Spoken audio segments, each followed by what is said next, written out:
Assalamualaikum students, how are you? I hope you will be fine. Students, today I will teach you English, your number 8, vocabulary, page number 94. Students, now let us start part E. Explain the following idioms. 10 Zail idioms की वजाहत करें and find their Urdu equivalents और इनके हम मायनी मुहावरात को तलाश करें।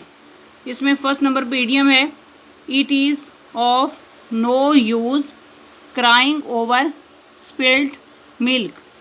इस idiom के लिए हम मायनी उर्दू मुहावरा है अब पछताए क्या होत जब चिड़ियाँ चुग गईं खेत।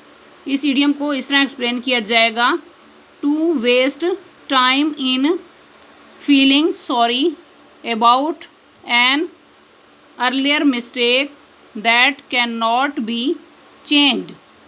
Next, number 2, do not put off till tomorrow what you can do today. इस इडियम के लिए हम मायनी उर्दू मुहावरा है आज का काम कल पर मत छोड़ो। इस इडियम को इस तरह एक्सप्लेन किया जाएगा do not defer doing things in future if you can do them now. Next, third number पे इडियम है out of the frying pan into the fire. इस इडियम के लिए उर्दू में हम मायनी मुहावरा है आसमान से गिरा खजूर में अटका। इस इडियम को इस तरह एक्सप्लेन किया जाएगा to go from a bad situation to the one that is even worse. Next, number 4, out of sight out of mind. इस इडियम के लिए उर्दू में हम मायनी मुहावरा है आँख ओझल पहाड़ ओझल।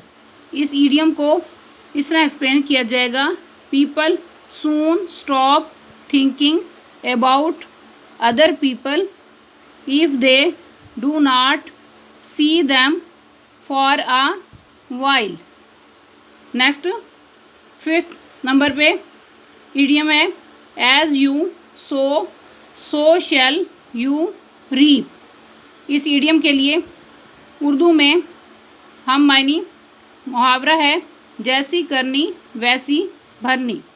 इस इडियम को इस तरह एक्सप्लेन किया जाएगा if you do bad things will happen to you and if you do good things will happen to you. Students, आज का लेक्चर यहाँ कंप्लीट हुआ। I hope you will be understood this lecture. Okay, Allah Hafiz.